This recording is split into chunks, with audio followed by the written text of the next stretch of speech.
Hello, astrologer Bryan Colter here for your horoscope report for the upcoming Aries full moon. Happens October 13th, 2:06 p.m. Pacific time.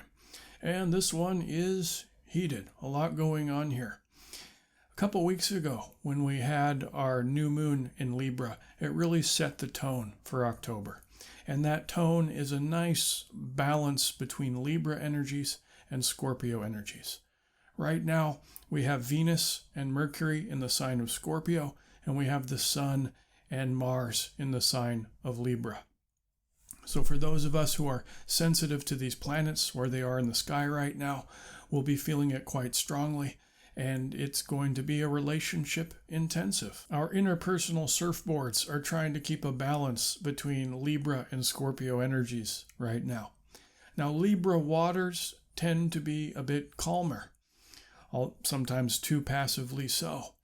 Meanwhile, stormier scorpionic waters create chop from the turbulent undertow of our psyches. Also, Venus, the Sun, and Mars are hosting a barrage of squares to Saturn and Pluto right now. And on top of that, the full moon in Aries itself is in an exact square to Saturn and a loose square to Pluto. So I suspect there'll be some tumultuous energy in some of our relationships, especially if your own personal birth chart is getting stimulated by especially Saturn and Pluto right now. And then you're more likely to manifest the more shadowy dynamics that I'm about to describe with Libra and Scorpio. But there is a high end, a high potential, so bear with me. Now, the negative side of Libra tends to be passive-aggressive behavior. And this stems from the core instinct of Libra to want to maintain and support the bridge of rapport with other people. So sometimes there can be some too much self-sacrifice in our interpersonal relationships.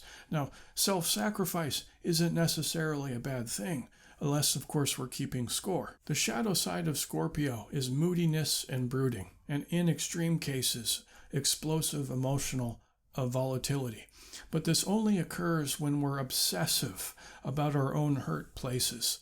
If we get triggered by a person or an event, whatever, and then we replay the event in our mind and give it negative thoughts, it only grows stronger because of the superpower of our laser-sharp focus of our consciousness upon it.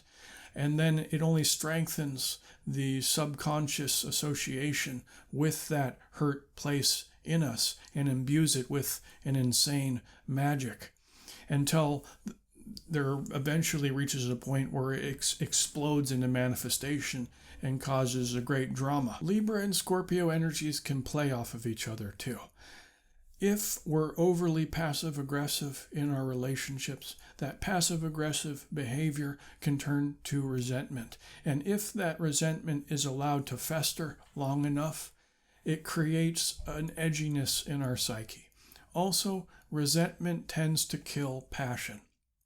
So, without passion and without a fully expressed self, this can spiral into the moodiness, where we're less actively present and more reactive to external stimulus, and our buttons become more easily pressed. Now, this doesn't sound that much fun, needless to say, but there is higher ground. I just wanted to lay out the negative potentials first because of these squares to Saturn and Pluto.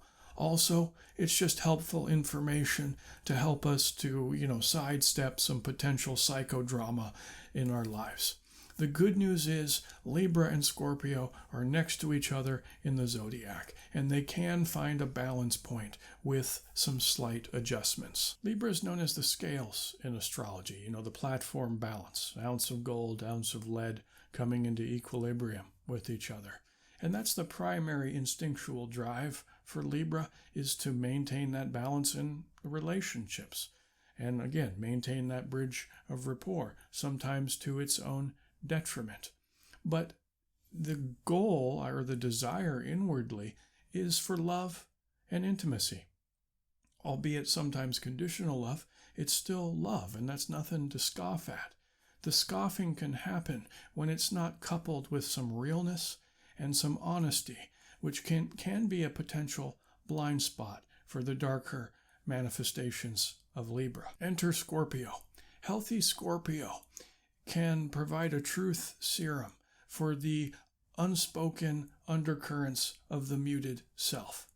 Scorpio is sensitive to the underlying psychological motivations of human behavior, and with a strong dose of compassion for the human condition, Scorpio can provide some pretty sensitive insights into the Libran, passive charm masking subconscious agendas, okay, and then deepen the bridge of rapport that way through the psychological vein.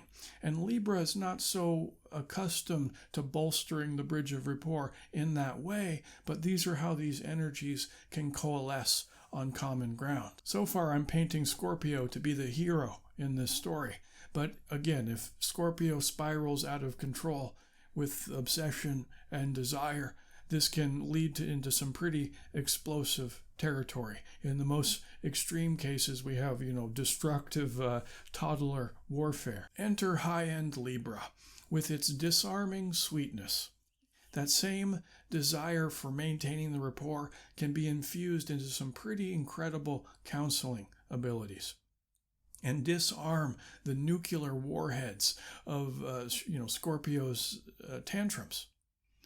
But the trick is, if Libra can stand strong in her truth and not wither into passivity in the face of a triggered Scorpio coupled with its hypnotic gaze, then Libra can eloquently diffuse the situation and maintain rapport through a peace treaty with chaos. Obviously, these energies are very different, but they can work well together as long as neither of them are dipping into the darker bag of tricks.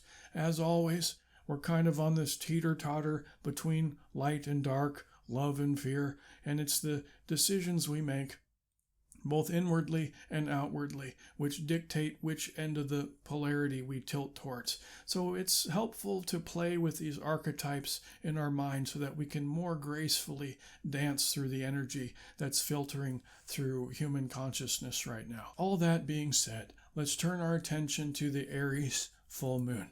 This provides a strong dose of passion to the trend I've already laid out, because Aries is the warrior in astrology. And this is a fiery and expressive moon sign, because Aries likes to assert itself, sometimes forcefully. And then we add to that this is a full moon, and everybody's emotions are going to be a little bit touchier. Not only that, but the full moon is square the Saturn and Pluto, as I said. So emotional volatility is a potential here. We're also seeing suffering all over the world, many uprisings in a lot of countries. And I wouldn't be surprised if we start to see the pot boil over during this full moon. Saturn and Pluto, I've been talking a lot about them pretty much in every video because they're the major feature of this unfolding year. It's basically, on a global level, the crumbling of old, outdated systems. Right now, we have a stark juxtaposition between the haves and the have-nots, and this is hitting its highest point of tension. Saturn and Pluto is a pressure cooker energy, and then we combine to that the full moon in Aries the warrior in a square to Saturn and Pluto. We add a strong lunar emotional spike to an already heated friction. And on a more personal level, those of us who are getting stimulated heavily by these planets when they're hitting our birth chart, our inner gremlins are more likely to come out to play. And I think that's actually a useful way of thinking about it. It's like when we get triggered, think of it almost like getting possessed in a way by this little inner demon, this little inner gremlin that we've been feeding over our lifetime with our attention, basically. The trigger comes, the emotional trigger comes, we get obsessive about it, we feed the emotion, the gremlin gets stronger. It basically becomes an entity, not a being, but it's a living emotional form, a living thought form. And with our consciousness, we're growing it over the lifetime. And these are how these triggers become so strong and a part of our subconscious mind. So it's helpful, for me at least, when I get triggered in a big way, like we all do, think of it as a little monster inside of you. And that monster wants one thing, and that's to be fed. And it can be fed by your negative thoughts. Negative thoughts feed negative emotions and vice versa. And same goes for positive thoughts. Positive thinking, kind of a self-help thing, but there's some truth to it. You're feeding the positivity inside of yourself. So when I get triggered, this sounds a little hippie, but I just take a time out. I sit with my inner gremlin. I don't feed it what it wants, and I just sit with it with love and compassion, and within 5 or 10 minutes, it fades. And that's how we can use the superpower of our consciousness and our awareness to consciously choose not to feed our inner gremlins. And over time, the triggers will fade and they'll no longer be a part of your subconscious programming. This is how we heal. Although this may be difficult to deal with sometimes, the good news is the high evolutionary path is the healing of old emotional wounds. And in turn, interpersonal mending and a deepening of the bonds with our loved ones. This is a blessing in disguise. As these uncomfortable energies creates an edginess in our psyches, and then the old pre-existing hurts from our past rise to the surface, the ultimate goal really is to purge. It's like when our bodies push a splinter out of our skin. Pluto is wanting to transform those wounded places in us, and in turn, Saturn maturation occurs and deepens our relationships.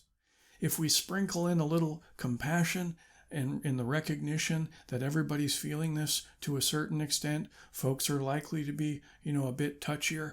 That and, a stubborn fixation on healing, this is how we can transmute pain into love and light. And the great prize is unlocking the shackles of the pain of our past and deepening the connection with our cherished ones. This is the evolutionary aim, with the goal always being to expand our consciousness.